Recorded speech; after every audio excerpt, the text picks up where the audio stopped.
तेनालीराम और कृष्णदेव में किसी बात की लड़ाई हो गई थी, तो तेनालीराम गुस्से में राज दरबार को छोड़कर दूर चले जाते हैं।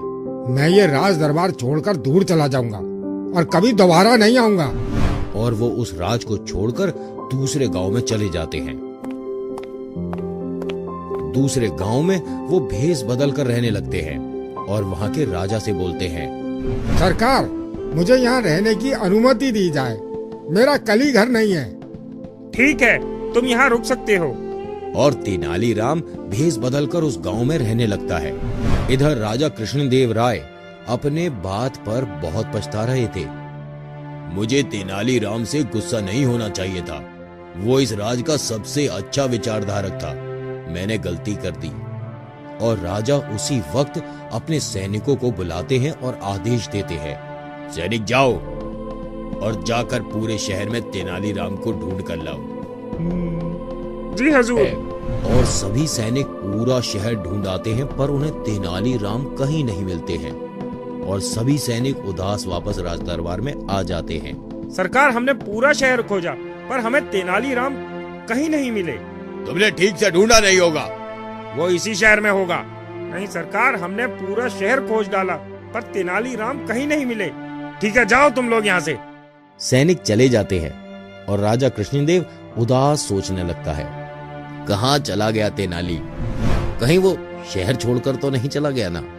मुझे ही कुछ करना होगा।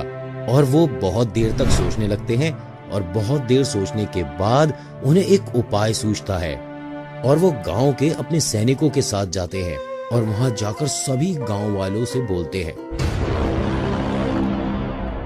सुनो सभी गांव वालों, मैं अपने राज दरबार कुएं की विवाह कर रहा हूँ और उसके लिए एक सुंदर सा जोड़ा कुआं ढूंढ रहा हूँ। तो सभी गांव के मुखिया अपने अपने गांव के कुआं लाएंगे और जो नहीं लाएगा उसे मृत्यु दंड मिलेगा।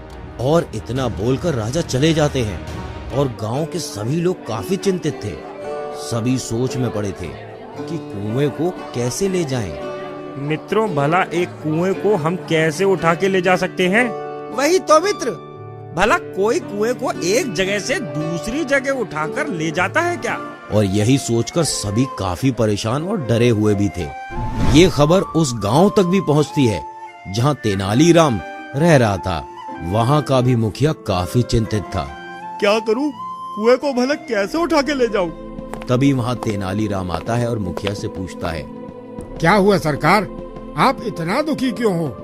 क्या करूं, बात ही चिंतित वाली है। क्या हुआ महाराज, आप मुझे बताइए, मैं कोई तरकीब ढूंढ लूंगा।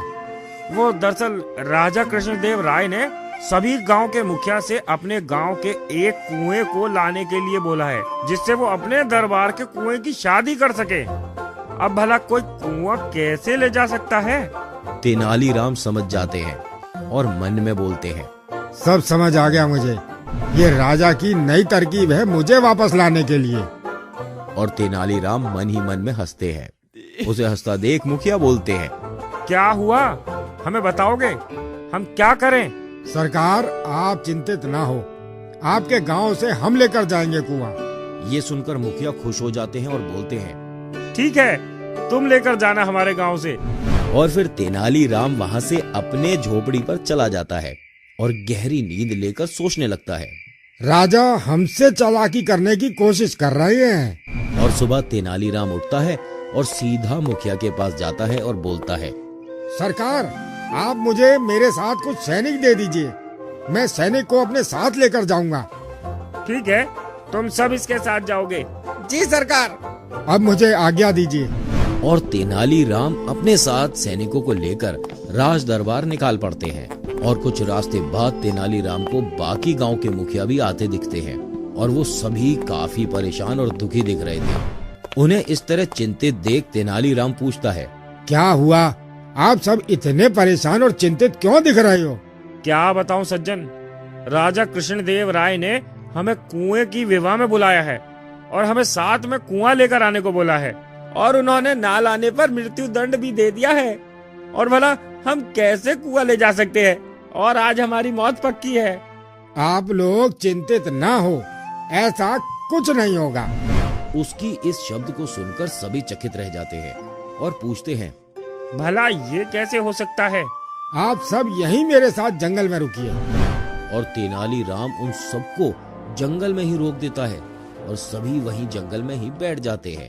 और तेनालीराम अपने साथ खड़े सैनिक को आदेश देते हैं, तुम लोग यहाँ से राजा कृष्णदेव राय के पास जाओ और हमारा संदेशा पहुँचा दो और राजा से बोलना कि आपके राज दरबार के सामने सभी गांव के कुएं आ गए हैं और अब आप अपनी राज दरबार का कुआं हमारी गांव के कुएं के स्वागत के लिए लाएं।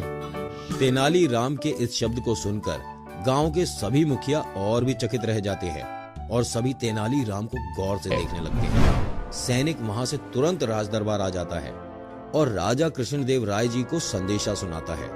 राजा जी, गांव के सभी कुएं विवाह में सम्मिलित होने आ गए हैं और वो अब आपके राज दरबार के कुएं को अपने स्वागत के लिए बाहर लाने को कह रहे हैं।